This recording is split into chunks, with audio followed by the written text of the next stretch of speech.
Hello! We are starting this vlog at my parents' house. It's Friday. My bangs don't know what to do because I did not dry them properly because I'm just going to the dentist today. Better lighting in here, although perhaps not the best sound acoustics, but let's see if I can prop you up there. There we go. And let's see if I can get my bangs clipped back. Hi! Welcome! Welcome if you're new here. Welcome back to all of my lovely returning friends. Hi, I'm Andrea if you are new here, and this is not my house. This is not my bathroom. I am at my parents' house. I spent the night here last night, so yeah, there's a little bit to catch you up on. I think I've referenced it in the last couple vlogs that I have a dentist appointment today. So I have to get some cavities filled. It's probably the first time I'm getting a filling in probably like 20 years or so. It's been a long time, considering I think it had been 10 years since my last dentist appointment prior to when I started going a couple years ago. It had probably been like 5 or even 10 years prior to that since my last filling. The reason why I'm staying over is because when they ran through the options of just keeping me comfortable, because it is more than just Novocaine that they do to numb you, they mentioned nitrous oxide, and I'm like, yeah, my anxiety, like, that doesn't, I've had that before and my anxiety just rolled straight through the nitrous oxide. And they were like, well, we can give you a prescription for something. I'm like, that might be better. So the trick with that is I just can't drive, and I needed to take one last night at bedtime, and then I'll take another one an hour before my appointment. So I drove over here last night and spent the night, which was lovely to be here. Mom and I watched House Hunters International. So it was really nice last night, but it was a long day because I taught all day and then had to drive back to my place, pick up my bags, which I'd already packed. I did a rapid COVID test just to make sure that it was safe for me to come over, then drove over here. I jumped in the shower while Mom popped a pizza in the oven for me. She'd made pizza for her and Dad, so that was coming out of the oven just as I was coming out of the shower. So it's perfect timing. And so we sat at the table and she chatted with me while I ate, and then we sat down and watched TV, and then I went to bed, and now it is the day of the dentist. It's 10:44. I'm doing some work bits and things like that. My appointment isn't until 2, so we'll just see how today goes. I'm not sure how much I will vlog later today, but I'm just gonna vlog at least today and tomorrow in this vlog. Maybe today, tomorrow, and Sunday, or I might vlog Sunday separately, but I will catch you up on how the dentist goes. It's just gonna be a nice time with my family vlog, as well as a not so nice. I love my dentist, although it's not gonna be my dentist who's doing it, I think. But I do like my dental office. Everyone there is lovely. I'm sure that part will be fantastic. The part where they're actually doing the dental work, I'm not really looking forward to that. I need to go see what Gus is doing because I think he's hiding in my room. Mom is about to give both dogs a BATH. Lexi is still following Mom around like her shadow because Lexi doesn't realize, doesn't pick up on those clues, but I think Gus is picking up on those clues, and so he's hiding. What are you doing? What are you doing? Are you hiding? Are you hiding? Come here. It's okay. It's okay. Come on. Are you hiding too? Are you hiding too? Huh? Alrighty. Look at the poor Lexi.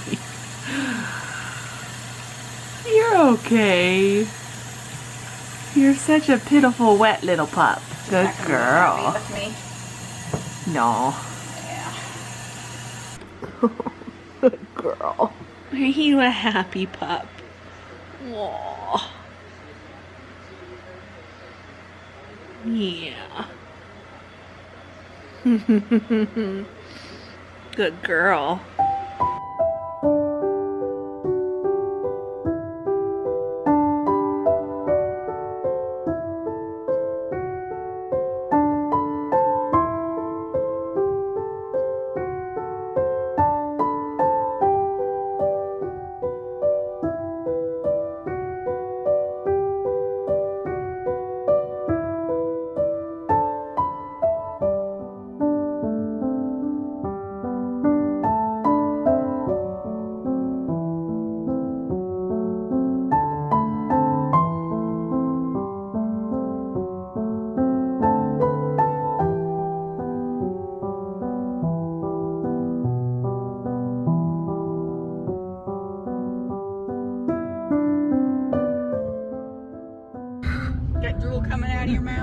I'm not drooling, but you can really see this side is like completely numb. I'm done at the dentist.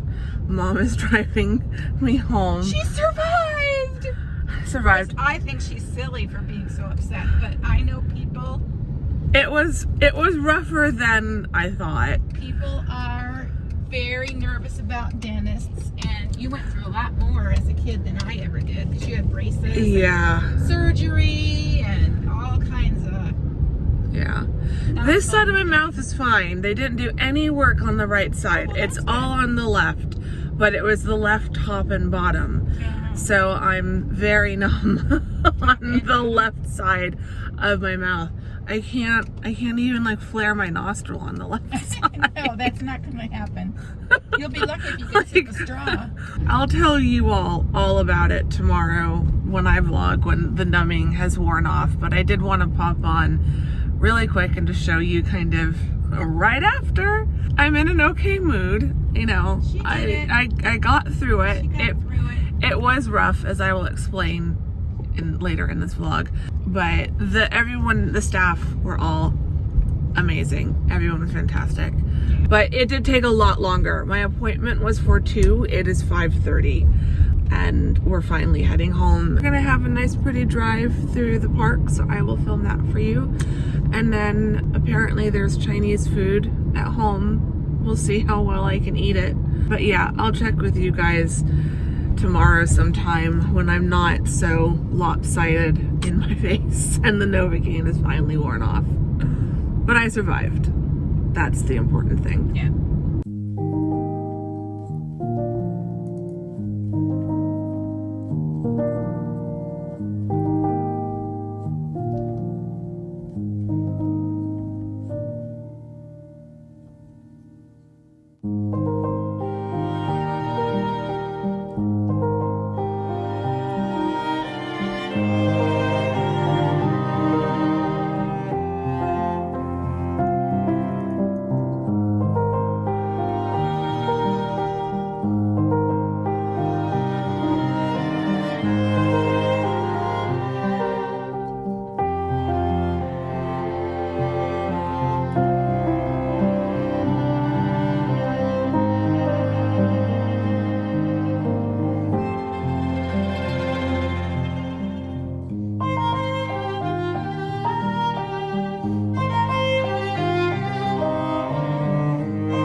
Welcome to Sunday. I'm feeling a lot better. The Novocaine is worn off. There's really no pain today, which is good. I do have trouble opening my mouth, so like in the hinge of my jaw, it still feels a little sore if I try to stretch my mouth open really wide. So that's easy to avoid. What happened yesterday, it really wasn't that big of a deal in the end. I think now that I know what happens, like now I just think I know to ask more questions. So one of the things that caused a bit of anxiety in the beginning of the appointment was they told me they were going to use a dental dam, which they kind of explained why. It made sense. I was like, okay, you know, sounds good. But then they had trouble getting it fitted, and it kept like popping off. And you know, there's just a lot, there's like tools and metal objects in my mouth around my teeth, and then I'm hearing like and feeling sharp popping sensation. Well, like I'm hearing pops and feeling like pressure. It wasn't painful. It was never painful at any point in that. There were a couple things where it felt like something almost hit my gum, and it wasn't that it was super painful, but it was still just, I'm prepared and expecting pain. And so all of these little things just kept making me jump a lot. My startle reflex is a little bit off balance. And so anything can make me startle. It just, with the fibromyalgia, it just feels like it sends a shockwave through my whole body. And so I then started spiraling, feeling like they haven't even started drilling yet. And I'm already feeling very overwhelmed. And the dental dam was also making me feel a little claustrophobic, which was a very weird sensation because, like, obviously I wasn't in a box. I was in a big room, you know, but there were two dental there was the dentist and the dental technician were both leaning over me. And so it kind of felt like they were boxing me in. And then I had this thing kind of, it was really just over my mouth, but it still felt like it was over the top of me. At one point later in the procedure, like they'd already been working for a while, and I was I'd kind of gotten my anxiety under control. I feel like I was fighting a panic attack pretty much the whole appointment, which was not very nice. And to their credit, the staff were incredible. Like, the dentist was great, the technician was great, everyone was super kind, everyone was really paying attention to how I was doing. They kept asking me how I was doing. A lot of it was I probably should have, you know, explained more from the beginning that I was super anxious. Like, I know next time, if there is a next time that I have to get a cavity filled, I can explain everything that happened in this appointment and make them a lot better informed about how they need to do things and just how they need to communicate things for me. I know that my dentist would have answered all of those questions if I'd just been smart enough to ask them from the beginning. But I thought, I've had a filling before, it didn't go bad, it should be perfectly fine. At one point, they were trying to adjust the dental dam partway through doing the work on my upper teeth. I think I got 3 fillings in my upper teeth, 3 or 4 in the top and 2 in the bottom. So the top took the longest. And at one point they were doing something and something happened with the dental dam and they had to readjust it, and it just felt like it kept, because they had a suction going underneath the dental dam. The suction then kept pulling in the dental dam, the piece of plastic. When that happened, I could not breathe through my mouth. And by this point, I'd been crying a bit, and so I couldn't breathe through my nose. And so then I really panicked, and then not that I was like thrashing in the chair, but I like quickly threw my hand up, like, stop the procedure kind of a thing. They told me if at any point you're uncomfortable or you're in pain, put your hand up and we will stop. And they did. They stopped immediately. They didn't take the dental dam off completely, but they kind of are, because it's anchored on one of your teeth. And then then they can kind of move it all to one side so that you can talk and breathe a little bit better. And so they did that, and I just explained, like, I'm just feeling super anxious. They were great. Like, they got me a blanket. They put a blanket over me to like help. Like, it wasn't a weighted blanket, but it still had that kind of calming effect. So we got going again, and they didn't use the suction, and it was fine, and I could breathe through my mouth. And they didn't use the dental dam on the bottom, and the bottom was a breeze. Those last 2 fillings were like super easy compared to the rest. So looking back, I can see that a lot of my anxiety probably would have been lesser if I had just explained the issue, the anxiety I was feeling. And also, I never really explained that I was struggling to breathe. They kept telling me, breathe through your nose. And a lot of times when they would say that, like, everything was in my mouth and I couldn't speak anyway. And so I should have said at that point, or even from the beginning, that, look, I'm anxious. If I start crying, my nose is going to get stuffy. I might not be able to breathe through my nose. Even when I'm not crying, I have really bad sinuses and I often struggle to breathe through my nose even when I'm not, you know, emotionally upset. So like, I have bad sinuses. It's hard for me to breathe through my nose to begin with.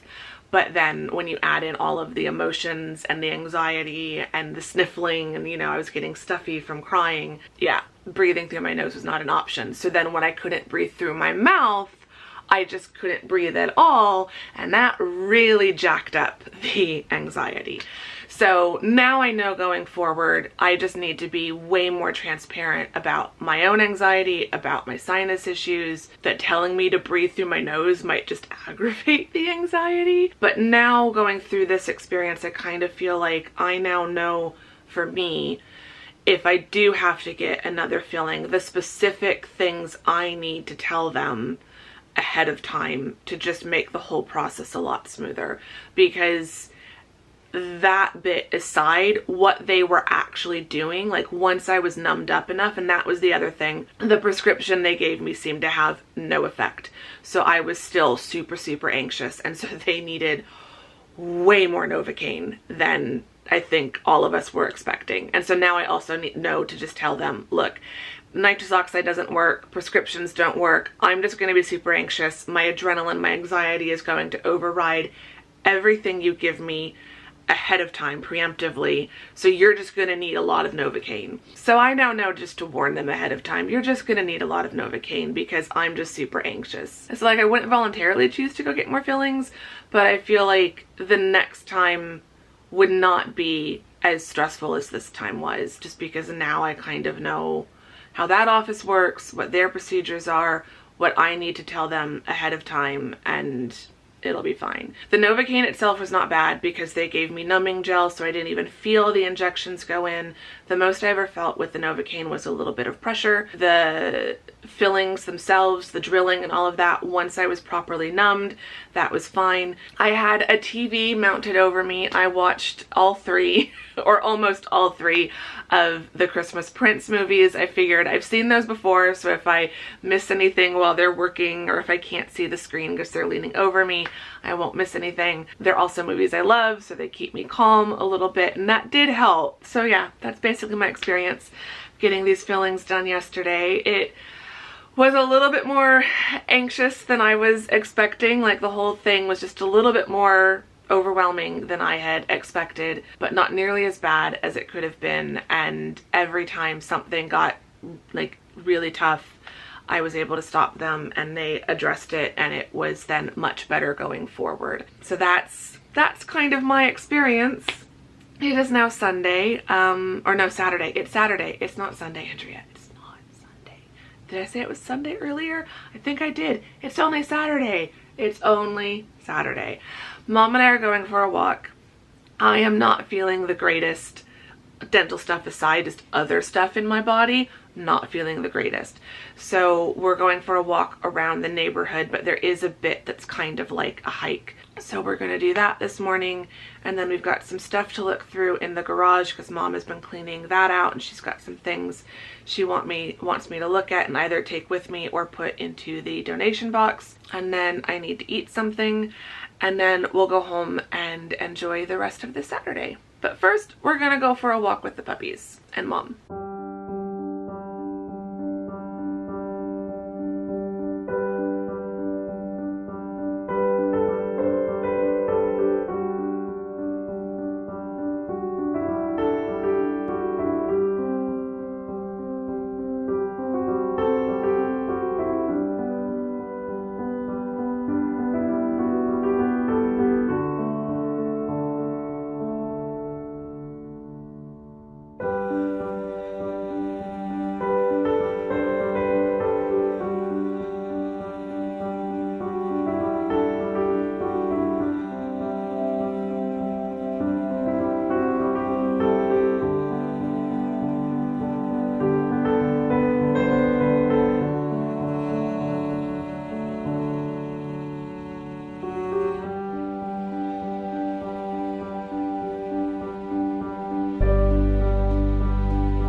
Okay, we're done with our walk and now we're in the garage trying to go through. We're not gonna get through this whole stack, but Mom has been going through this whole stack and she's pulled some boxes aside. I have managed to clear out one box, but we're trying to downsize. Well, we're just trying to get rid of stuff. All of this stuff used to be in a storage unit that they were paying for.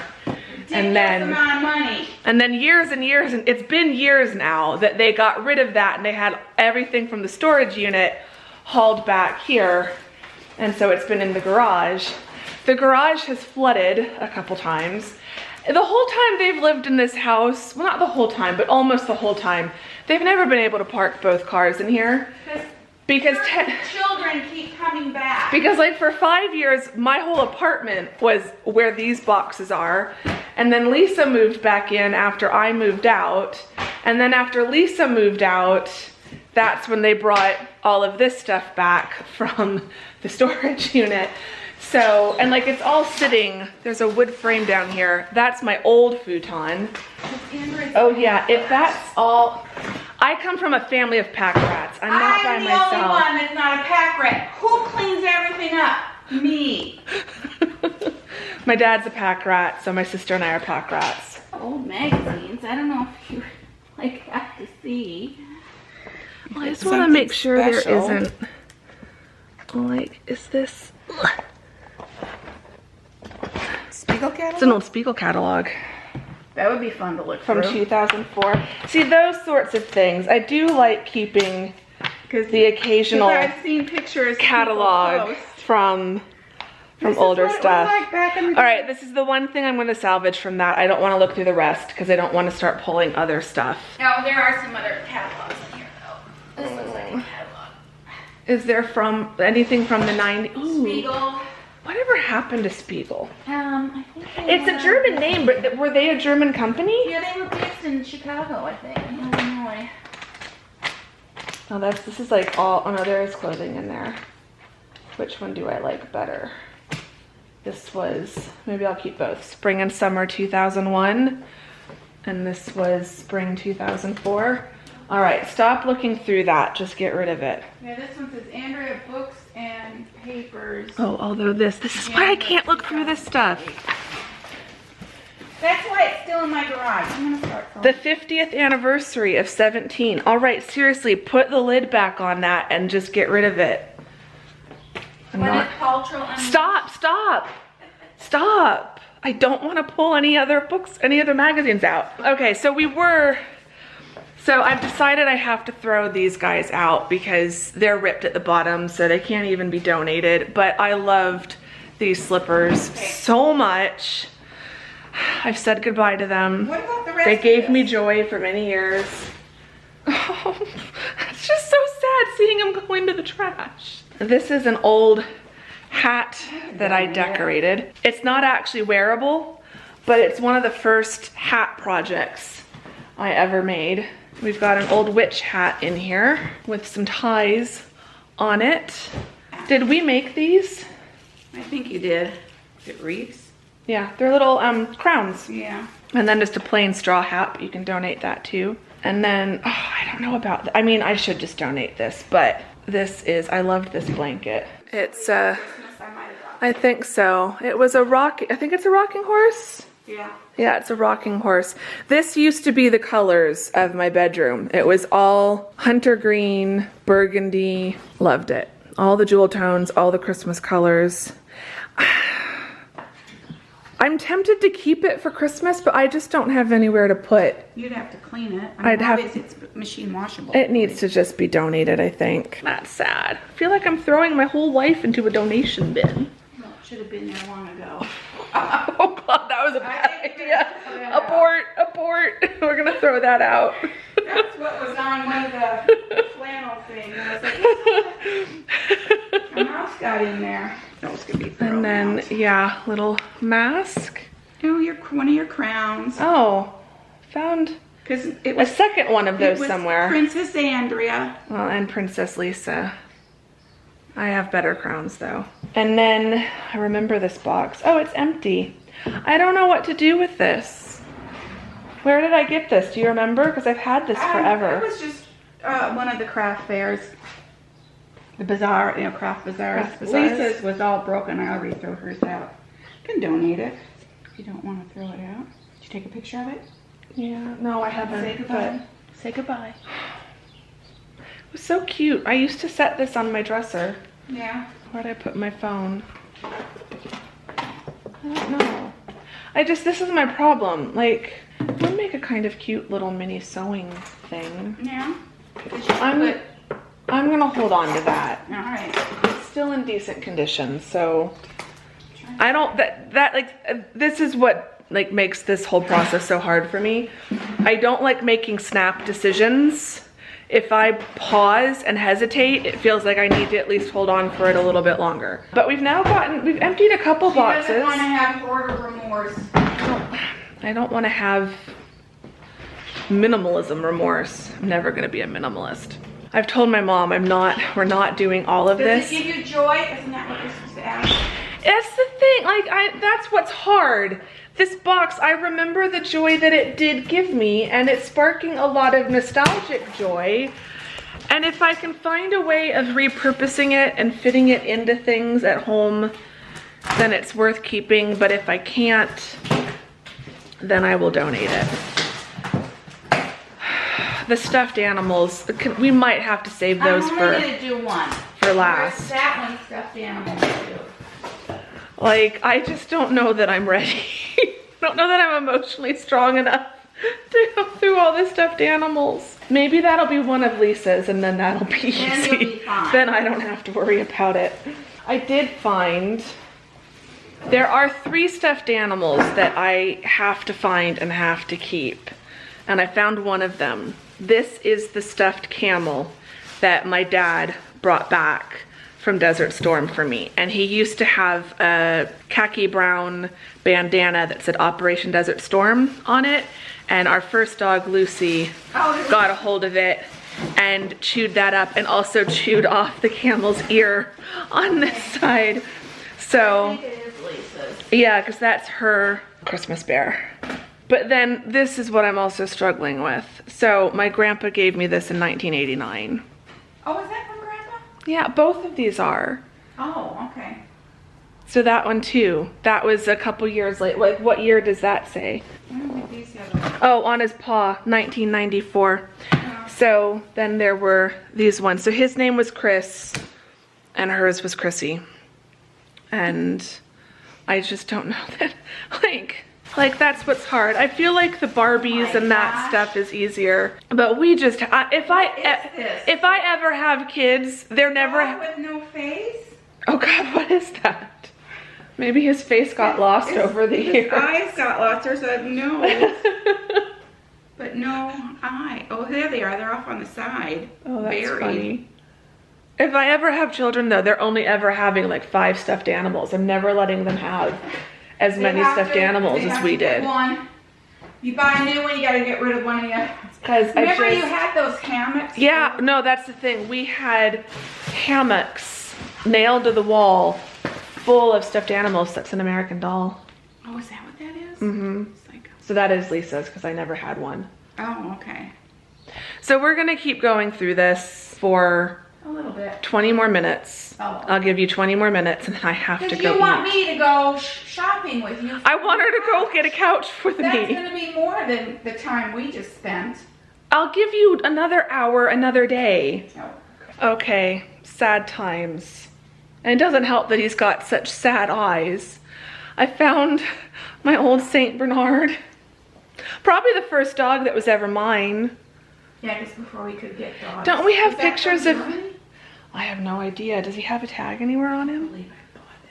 I can't believe you bought... I mean, this is what happens when you're the firstborn child. Was it me that bought it? You get all sorts of weird stuff bought for you. Does he still have a tag? He said he's hand washable. We have had him since I was... From Minnesota. So maybe you bought him when we were in Michigan? Could be. I feel like I do have pictures of me with him as a very small child. But he's huge. He is absolutely enormous. Oh, but I loved him so much. He was on my bed for so long until I was just too big that we couldn't both fit on there. I can't believe he has survived all of our moves and is still here in the garage. And look, he's got the saddest eyes. He's judging me for donating him. He is not. Let me put the eyes in a different place. I don't think you can do that. I don't even know if he's donatable, but I don't know, but we have to try. I'll donate him. Otherwise, he'll go to the Rainbow Bridge for stuffed animals. Yeah. Okay, put him in there. But you have to put him in there. He's been in the garage for 20 years. Yeah, but I was... And before that, a storage shed. I know. How old are you? When was the last time you had a stuffed animal? Like Stop. 25 years ago? You're not helping. God, this is so sad. Well, I have to say, I always missed my pink Ellie. You're gonna get me going. Stop. No, Ellie was blue. All right, we're done. We have cleared out I had one stuffed all animal. of this box, these boxes, and this box are now empty. So we have cleared out some stuff. I overloaded you with stuffed animals. I only had one my entire life. And now I'm gonna reverse that cycle. If I ever have children, I'm only gonna let them have one their entire life. So if they never wanna get rid of it, it's only one stuffed animal they're having to store. All right, I'm done. I need to go eat. What are you guys doing? I'm gonna miss you. I'm gonna miss you. Yes, I am. Yes, I am. I'm gonna miss you. Little Miss Lex. Little Miss Lex. Okay, I gotta go. I have to go home. This isn't my home, unfortunately. So I have to go. Okay?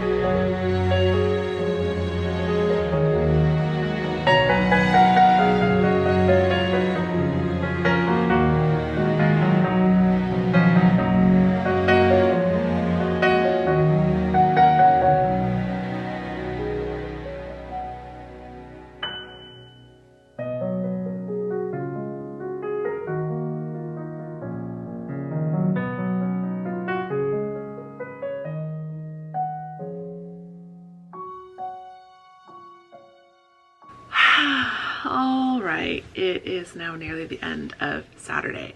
I'm gonna end the vlog here because I feel like between the bit I vlogged yesterday and then I feel like I vlogged quite a bit today between talking about the dentist and then going through everything in the garage. So we will wrap this up here and I will probably vlog Sunday separately and hopefully tomorrow.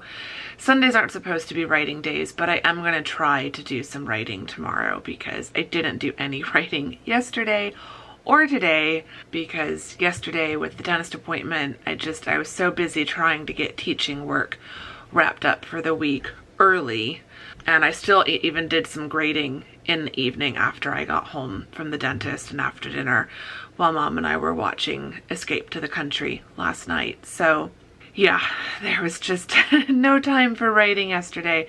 And then today we were just so busy first with our walk, which is really nice, and then everything going through the stuff in the garage. I'm really happy with how much we cleared out, and I think it's going to be even more noticeable once they make a couple trips to Goodwill, because right now there's still a ton of stuff at the front of the garage that's all going to be donated. So once they clear that out, I think it'll be even more noticeable just how much they have gotten rid of. And everything that I took home is now put away in its new home. There's nothing just laying around taking up space. So I was able to find a spot for everything, so that's good. Yeah, it's just, part of me is excited to see what else is in boxes when I go back over, and part of me is also dreading some of the decisions I'm going to have to make. It's just, It's such an overwhelming mix of emotions, and it's why it is so hard for me to declutter. The older and more sentimental and nostalgic the item is, the harder it is for me to part ways with it, even if I know it's better off being donated to someone else, or if it just is past its use and just is falling apart and needs to be thrown out. Like, it's still hard for me to get rid of it. I want to hold on to it, even if it's just scraps of something.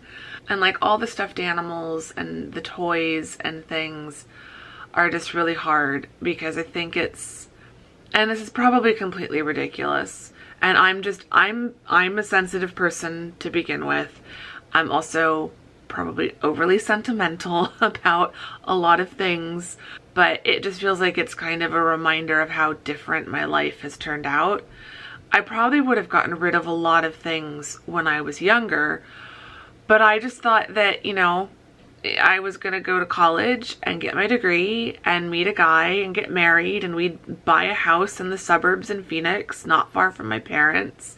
And I'd have my own garage to store stuff in, and I'd have kids eventually and give all my old toys to them. And I haven't gotten married. I haven't bought a house. I don't have a garage of my own. I don't have kids of my own. And life is very different from how, you know, teenage Andrea, early 20s Andrea thought it was going to be. And so I just prolonged making some of these hard decisions. So I'm gonna have to get rid of a lot of stuff. I'm gonna have to donate a lot of the stuffed animals. We did ask at Goodwill once when we were dropping off things from my apartment if they accepted stuffed animals, and they did. They said yes. So I know a lot of them can go to a new home and children who will love them, but it's still really hard. Like, I get emotional just thinking about it. There's just so many memories tied up in some of the things that are in boxes. But if they're in boxes, then they're not being used, and they're not being loved and appreciated, and so there's no point in keeping them. So I think that can be our question of the day. Do you struggle with getting rid of childhood things, sentimental things, or do you just chuck it out of your house as soon as you're no longer interested?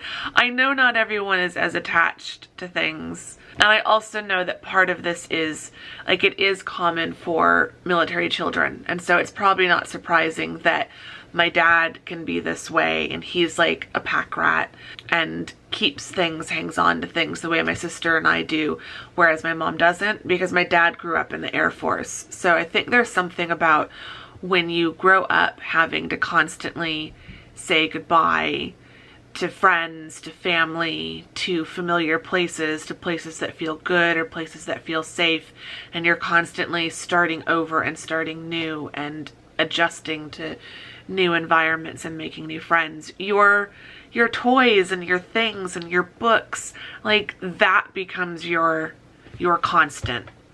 That becomes your familiarity, and it's really hard to let go of that. And I'm having to kind of make that shift now that I'm older, that, like, my life is a lot more stable and I don't have to rely on things to give me that stability and that constancy the way that it kind of felt as a child. So yeah, I'd like to know, are you like me? Are you the complete opposite? Are you somewhere in the middle? Where do you fall on that spectrum of collecting and saving and not wanting to get rid of things if they have sentimental attachment? I would like to know in the comments. I'm now going to put on a movie or something familiar and relaxing. I'm going to do some more knitting. I've started the cuff of my second sock last night, so I'm going to try to get that probably not finished, but nearly finished. So do some more knitting tonight. I'm going to go heat up the leftover Chinese food from dinner last night and have that for dinner tonight. And then, yeah, just watch a movie, relax, and just chill out and have a cozy evening. If you enjoyed this vlog, give it a thumbs up, subscribe if you're not subscribed, all of that great stuff. I'm going to go get on with having a nice and relaxing, cozy evening, and I will see you all in the next vlog. Thank you very much for watching this one. Bye!